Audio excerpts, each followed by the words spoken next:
दोस्तों, आग की तबाही की शुरुआत एक छोटे से स्पार्क से हुई, जिसने सिर्फ जमीन ही नहीं बल्कि सदर्न कैलिफोर्निया के हजारों लोगों की जिंदगी में डर और संघर्ष जला दिया। ये है थ्योरी ब्रेकर, जहां हम अनकवर करते हैं उन कहानियों को जो हमारी दुनिया को शेप करती हैं। आज हम बात करेंगे हाल ही में हुई डेवस्टेटिंग कैलिफोर्निया वाइल्ड फायर्स की, अ टेल ऑफ डिस्ट्रक्शन, रेजिलियंस और वो अर्जेंट लेसन्स जो हमें सीखनी चाहिए। जनवरी 2025 में सदर्न कैलिफोर्निया ने कुछ कैटास्ट्रोफिक वाइल्ड फायर्स का सामना किया। इनमें सबसे डिस्ट्रक्टिव थी पैलिसेड्स फायर, जो पैसिफिक पैलिसेड्स में शुरू हुई, और ईटन फायर, जो अल्टडेना में भड़की। पैलिसेड्स फायर ने अकेले 23,700 एकड़ से ज्यादा जमीन को राख कर दिया, जिससे 2 लाख से ज्यादा लोगों को इवैक्यूएट होना पड़ा। वहीं ईटन फायर ने 14,117 एकड़ जमीन जला डाले और 5,300 से ज्यादा स्ट्रक्चर्स को तबाह कर दिया। दुख की बात है कि इन फायर्स में कम से कम 27 लोगों की जान चली गई और कई घायल हो गए।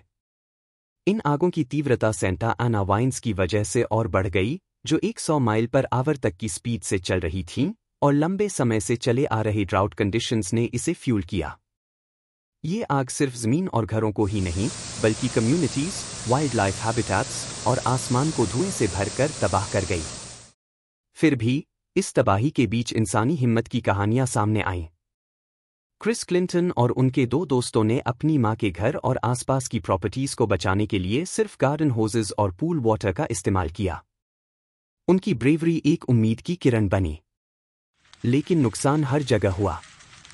एंटरटेनमेंट वर्ल्ड भी इससे अछूता नहीं रहा। NCIS, लॉस एंजलिस के एक्टर एरिक क्रिश्चियन ओल्सन का घर भी इन आगों की चपेट में आ गया।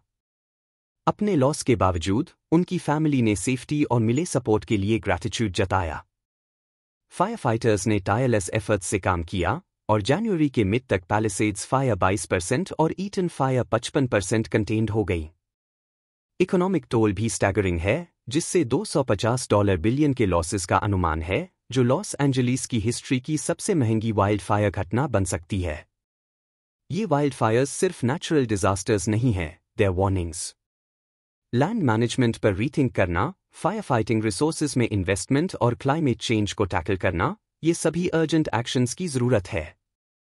लेकिन कुछ थ्योरीज कह रहे हैं कि ये सब एक प्री प्लान घटना थी, और इसकी वजह है 2028 में ठीक उसी जगह जहां पर आग लगी है, वहां पे एक पूरी तरह से न्यू सिटी बनाने की प्लानिंग चल रही है, और यही वजह है वहां पर आग लगाने का। अब क्या सच है और क्या झूठ, ये तो हम तय नहीं कर सकते। आपको क्या लगता है? हमें अपने थॉट्स कमेंट्स में बताएं, और अधिक मिस्टीरियस वीडियोस के लिए हमारे चैनल थ्योरी ब्रेकर को लाइक, शेयर एंड सब्सक्राइब करना न भूलें। See you in the next one.